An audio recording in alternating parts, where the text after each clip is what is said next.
आमचे लाडके नेते आदरणीय पवार साहेब, आमचे ज्येष्ठ मार्गदर्शक आदरणीय अरुणभाई गुजराती साहेब, राष्ट्रवादी काँग्रेस शरदचंद्र पवार पक्षाचे जिल्हा अध्यक्ष रवींद्र भैया, आमदार शिरीष चौधरी,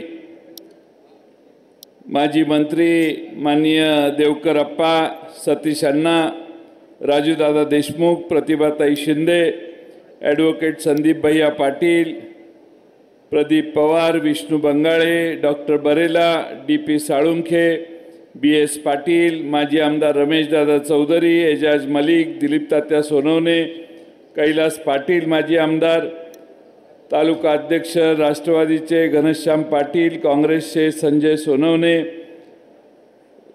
शिवसेना उद्धव बाळासाहेब ठाकरे यांचे किशोर चौधरी, राजेंद्र पाटील, प्रभाताई गुजराती, इंदिराताई पाटील, नीताताई पाटील, या निमित्ताने उपस्थित असणारे वंदनाताई चौधरी आमच्या जिल्हा महिला अध्यक्षा, या वाल्मिक पाटील, रमेश पाटील, दिलरुबाब तडवी, व्यासपीठावरील सर्वच मान्यवर आणि बंधू भगिनींनो, आज आपल्या सर्वांच्या समोर इथं यायला आम्हाला थोडासा शब्द बरोबर नाही, बराच उशीर झालेला आहे. आपण सकाळी 11 वाजल्यापासून या ठिकाणी आणि काही जण 10 साडेदहा वाजल्यापासून थांबलेले. प्रचंड ऊन आहे, आपण वाट बघून बराच वेळ झालेला आहे आणि पवार साहेबांचं मार्गदर्शन आपणा सर्वांना ऐकायचे आणि म्हणून मी जास्त वेळ आपला घेणार नाही. पण महाराष्ट्रामध्ये आणि देशामध्ये लोकसभेच्या निवडणुका चालू आहेत. या मतदारसंघात आम्ही सगळ्यांनी राष्ट्रवादी काँग्रेस शरदचंद्र पवार पक्षाच्या वतीनं काँग्रेस आणि शिवसेना आणि महाराष्ट्रातल्या महाविकास आघाडीच्या वतीनं श्रीराम पाटील यांना यावेळी उमेदवारी दिलेली आहे. आपल्या सर्वांना एक नवा चेहरा आम्ही पुढे आणलेला आहे. आपल्या सर्वांना विकासाच्या दिशेनं देण्यासाठी या भागातले शेतकऱ्यांचे, शेतमजुरांचे, इन्फ्रास्ट्रक्चरचे जे काही प्रश्न असतील ते सोडवण्यासाठी नव्यानं करण्याची गरज आहे. ज्यांच्याकडे आपण खासदार म्हणून संधी दिली त्यांनी 10 वर्षात काय काम केलं असा प्रश्न कुणालाही विचारला तर प्रश्नाचं उत्तर नकारार्थी येतं आणि म्हणून नवा चेहरा हा सगळा मतदारसंघच हुडकतोय.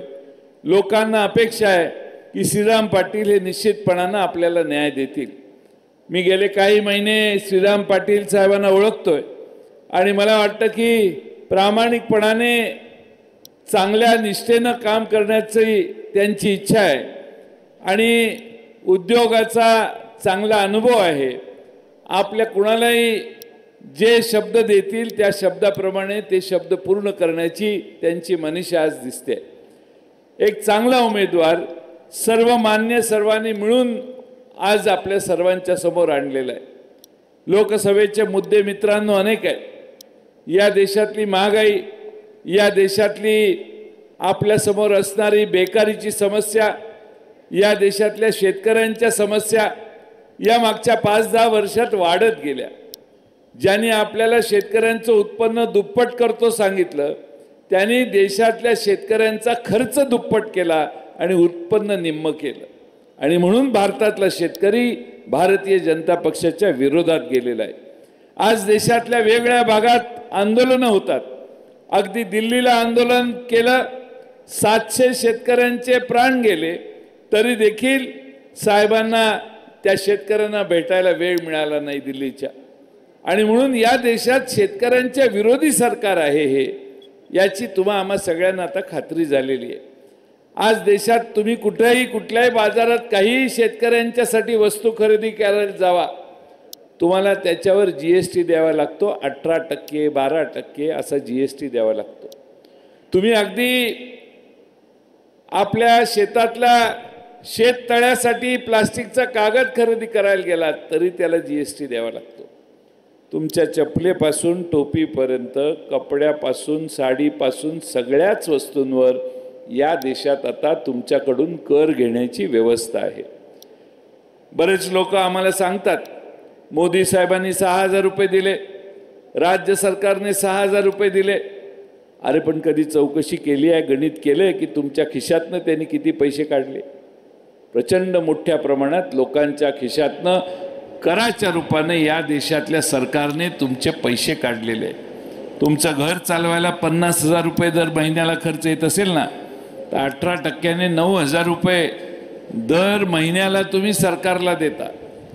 म्हणजे 12 महिन्याचे 1,05,000. थोडा जादा खर्च झाला तर 1.25 लाख 1.5 लाखापर्यंत तुमचा कर केंद्र आणि राज्य सरकारच्या खिशात जातो. आणि सरकार तुम्हाला काय देतं? 6,000 वरनं आणि महाराष्ट्रातनं 6,000. 1 लाख रुपयाचं खत जरी खरेदी करून केळीच्या बागेत टाकायला गेला तरी तुम्हाला 18,000 रुपये झटक्यात तुमचं कर काढले जातात, पैसे काढले जातात. त्यामुळे तुमच्या खिशातनं हे काढतायत किती याचा जरा अभ्यास करा. कौतुक त्या 6,000चं नाही आहे, दुःख त्या 1,00,000 1.25 लाख रुपये ह्यांनी आपला खिसा कापला ह्याचं तुम्ही सगळ्यांनी मनात ठेवलं पाहिजे. काँग्रेसनं आणि राष्ट्रवादी काँग्रेस शरदचंद्र पवार पक्षाने आमचा जाहीरनामा आम्ही प्रकाशित केलेला आहे. आम्ही त्यात सांगितलेलं आहे की देशातलं चित्र बदलायला लागले, आमचं सरकार येईल असं भारतभर चित्र निर्माण व्हायला लागले. आणि आमचं सरकार जर या देशात आलं तर पहिलं काम आम्ही काय करू, तर भारतातल्या शेतकऱ्यांच्या वरचे सगळे कर काढून टाकू. शेतीवरच्या अवजारांच्या वरचे जे कर मोदी सरकारने बसवले असतील ते सगळे कर काढण्याचं काम आमचं सरकार दिल्लीत आल्यावर करू. आम्ही या देशात प्रतिभाताई शिंदे इथं आहेत, अनेक लहान लहान गोरगरिबांच्या पर्यंत त्या जातात, आदिवासी खेड्यातल्या महिलांच्या पर्यंत जातात. त्यांचं दुःख त्यांना चांगलं माहिती आहे, ते अनेक वेळा आम्हाला सांगतात. आज आम्ही आमच्या जाहीरनाम्यामध्ये सांगितलंय आमचं दिल्लीत सरकार आल्यानंतर या देशातल्या गरीबातल्या गरीब घरात आमच्या भगिनीला अन्नाची जेवणाची भ्रांत राहू नये म्हणून 1 लाख रुपये वर्षाला तिला देण्याचं, महिलेच्या नावानं पैसे देण्याचं धोरण आम्ही स्वीकारलेलं आहे. तुमचा मुलगा ग्रॅज्युएट झाला, मुलगी ग्रॅज्युएट झाली, डिप्लोमा झाली तर वर्षभर नोकरी हुडकण्यात जातात. त्यामुळं 8,500 रुपये स्टायपेंड, वर्षभर 1 लाख रुपये ग्रॅज्युएट किंवा डिप्लोमा झालेल्या मुलाला देण्याचं धोरण देखील आम्ही जाहीर केलेलं आहे. आम्ही म्हणजे काँग्रेस पक्षाने आणि आम्ही 10 जागा लढवतोय. काँग्रेस या देशात जास्त लढवते. इंडिया आघाडीच्या वतीनं हा जाहीरनामा असं म्हणायला हरकत नाही. आणि त्यामुळं आमचं सरकार दिल्लीला येईल अशी चित्र आहे. तुम्हाला आठवते की नाही माहीत नाही, पहिला राऊंड देशात सुरू झाला त्यावेळी मोदी साहेब आणि दिल्लीचे सगळे नेते सांगायचे की 400 पार, इस बार 400 पार. 400 पार का? तर यांना ह्या देशाची घटना बदलायची. यांना डॉक्टर बाबासाहेब आंबेडकरांनी आपल्याला दिलेला अधिकार आपल्याकडून काढून घ्यायचा आहे. लोकशाहीत टाटा बिर्लाला एकच मत आणि चोपड्यातल्या आदिवासी समाजाच्या आमच्या सामान्य घरातल्या माणसाला देखील एकच मत. ही किमया डॉक्टर बाबासाहेब आंबेडकरांच्या संविधानानं आपल्या भारतात करून दाखवली. ते संविधान बदलण्याचं पाप यांच्या मनात आहे. आता गेले 4 दिवस सांगतायत ऐसा कुछ नहीं है, हम नहीं करने वाले. पण ह्यांचेच लोकसभेतले 11 उमेदवार आहेत ज्यांनी भाषणं केलेली आहेत की आम्हाला दिल्लीला निवडून द्या, आपल्याला ते डॉक्टर बाबासाहेब आंबेडकरांचं संविधान बदलायचं. अनंत कुमार हेगडे नावाचा एक खासदार आहे तिकडं कर्नाटकात बेंगलोरला. त्यानं तर जोरात सारखा तो प्रत्येक भाषणात सांगतो मुझे दिल्ली जाना है, संविधान बदलने के लिए. हा त्यांचा छुपा अजेंडा आहे. आता 400 पारची भाषा मात्र कमी झालेली आहे, बंद झालेली आहे.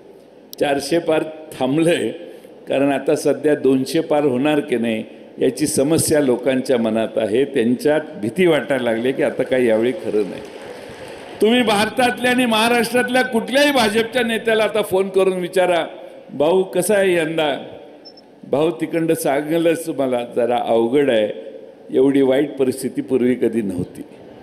आणि म्हणून महाराष्ट्रभर तुम्हाला माझी विनंती आहे की सामान्य माणसानं आता निर्धार केलेला आहे की भारतीय जनता पक्षाला आणि त्यांच्या मित्र पक्षांना सत्तेतून बाहेर काढायचं. अनेक गोष्टी सांगण्यासारख्या आहेत, उशीर फार झालेला आहे.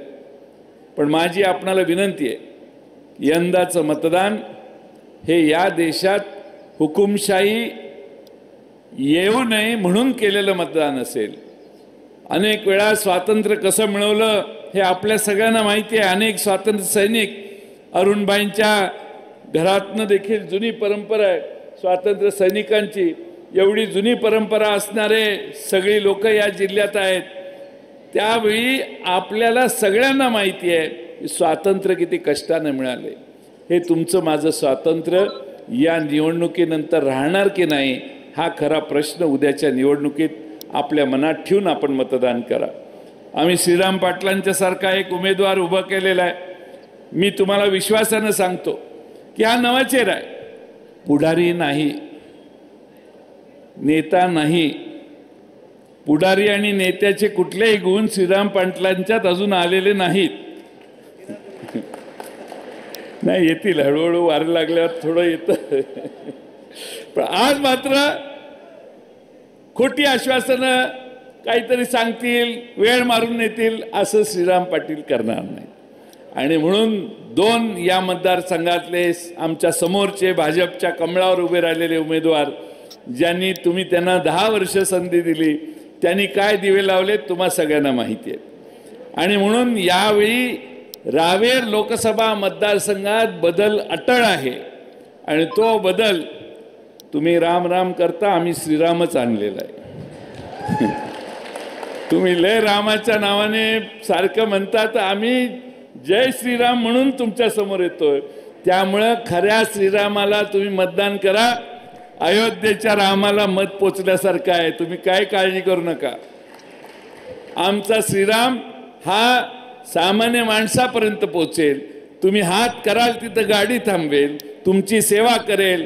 आणि सगळ्यात महत्त्वाचं म्हणजे चोपडा भागात, आपल्या सगळ्या तालुक्यात केळीचा बागायत, केळीचा शेतकरी मोठा आहे. इथं कोल्ड स्टोरेज, कोल्ड चेन उभा करण्याच्यासाठी इन्फ्रास्ट्रक्चर उभा करण्याची गरज आहे. श्रीराम पाटील त्यात लोकसभेचे खासदार झाल्यावर पुढाकार घेतील आणि इथल्या सगळ्या केळी बागायतदारांना, केळी उत्पादकांना न्याय द्यायचं काम करतील. त्याचबरोबर इथल्या कापसासाठी दिल्लीत आवाज उठवतील. कापसाचा आज कवडी मुलांदराने आम्ही मागच्या काळात, काही काळात कापूस विकला. हे मित्रांनो, सरकारच शेतकऱ्यांच्या विरोधी आहे. कापसाला किंमत नाही, सोयाबीनला किंमत नाही, कांद्याला जरा परदेशात माल डिमांड होतात, त्याला बंदी आणली. बंदी आणल्यावर तुम्हाला माहिती आहे की नाही, फक्त आणि फक्त गुजरातचाच कांदा निर्यात करायची एक ऑर्डर काढली. लोक ओरडायला लागल्यावर मग हळूच काहीतरी 4-5 दिवस त्याच्या आधी मागच्या 2-3 आठवड्याच्या ऑर्डर एकत्रित केल्या आणि एक नवीन ट्विट करण्यात आलं महाराष्ट्राच्या एका नेत्यांच्याकडून की नाही 99,000 टन कांदा निर्यात करायचा निर्णय झालेला आहे. पण कांदा, पांढरा कांदा गुजरातचा निर्यात करण्याचं पाप आहे. पण महाराष्ट्राचा कांदा इथंच राहिला तर चालेल. यासाठी आपल्याला यांच्यात बदल केला पाहिजे. वेळ बराच झाला आहे. आपल्या सर्वांना माझी विनंती आहे की या मतदारसंघामध्ये अरुणभाईंच्या नेतृत्वाखाली आमचे डॉक्टर बरेलाजी आणि आमचे साळुंके साहेब, DP साळुंके, हे दोघंही हातात हात घालून काम करतायत. कुठे गेले? हां, हे दोघंही हातात हात घालून काम करतायत. कोणती गटबाजी न ठेवता काँग्रेसचे सगळं सहकार्य काँग्रेस पक्षाचं आपल्याला आहे. प्रतिभाताई या ठिकाणी आहेत. प्रतिभाताई काँग्रेसमध्ये कधी गेल्या हेच मला कळलं नाही. पण प्रतिभाताई काँग्रेसमध्ये आज काम करतात. काँग्रेसचे सगळे आहेत. उद्धव बाळासाहेब ठाकरे साहेबांच्या पक्षाचे सगळे आहेत. आमची महाविकास आघाडी अभेद्य आहे, एकसंघ आहे. म्हणून नुसत्या रावेरमध्येच नाही तर 48 जागात 35पेक्षा जास्त लोकसभेला जागा या आमच्या पक्षाच्या, आमच्या आघाडीच्या निवडून जातील याची मला पूर्ण खात्री आहे. आज आदरणीय पवार साहेब थोडासा दुपारची उन्हाची वेळ असताना देखील तुम्हाला भेटायला आले. दिवसाला 3-3, 4-4 सभा, 5 तास, काल 5 सभा आणि 1 लग्न केलं. एक लग्न जे होतं तेही सभेसारखंच होतं. त्यामुळं म्हणजे कायम थांबत नाहीत आणि कष्ट घेण्याची पूर्ण तयारी. मगाशी एका ठिकाणी आम्ही थांबलो, कार्यकर्ते म्हटले खाली उतरलंच पाहिजे. साहेब शेवटी खाली उतरले. त्यामुळं काहीही म्हटलं तरी एवढा भारतामध्ये कष्ट करणारा दुसरा कुठलाही नेता आजपर्यंत झालेला नाही. आज सगळा महाराष्ट्र त्यांचा पक्ष फोडणं भाजपने फोडला. पक्ष फोडून काही लोक आमच्यातनं गेले तरी सगळा महाराष्ट्र त्यांच्या मागे उभा राहिलेला आम्ही सगळीकडे बघतोय. उद्धव बाळासाहेब ठाकरे यांचा पक्ष फोडला, सगळा महाराष्ट्र त्यांचं स्वागत अनेक ठिकाणी करताना आम्ही सगळे बघतोय. आणि मराठी माणसांचे हे 2 पक्ष फोडले. काँग्रेस पक्ष देखील फोडता फोडता अशोकराव चव्हाणांच्या पर्यंत पोहोचला, अजून पुढे गेलेला नाही. बाकीचे सगळे या महाराष्ट्रातले 3 पक्ष फोडून झाल्यानंतर या देशात तुम्हाला 105 आमदार महाराष्ट्रात देऊन देखील तुमचं पोट भरलं नाही. म्हणून आता महाराष्ट्रातली जनता पूर्ण ताकदीनं कामाला लागली आहे. पक्ष फोडाफोडीचे, आमदार खरेदीचे जे उद्योग आहेत, खोक्याची जी भाषा आहे ती सगळी पूर्ण बंद व्हावी आणि चांगल्या विचारांचं सरकार या महाराष्ट्रात यावं, यासाठी महाराष्ट्रातली जनता कटिबद्ध आहे. मला खात्री आहे की 13 मेला आपण मतदान कराल, त्यावेळी तुमचं मत या सगळ्या कारणांसाठी आमच्या श्रीराम पाटलांच्यासाठी आपण द्याल, एवढीच अपेक्षा व्यक्त करतो आणि पुढे जाण्यासाठी आपल्या सगळ्यांची परवानगी घेतो. धन्यवाद. धन्यवाद जयंत पाटील साहेब. यानंतर मी एक लहानसा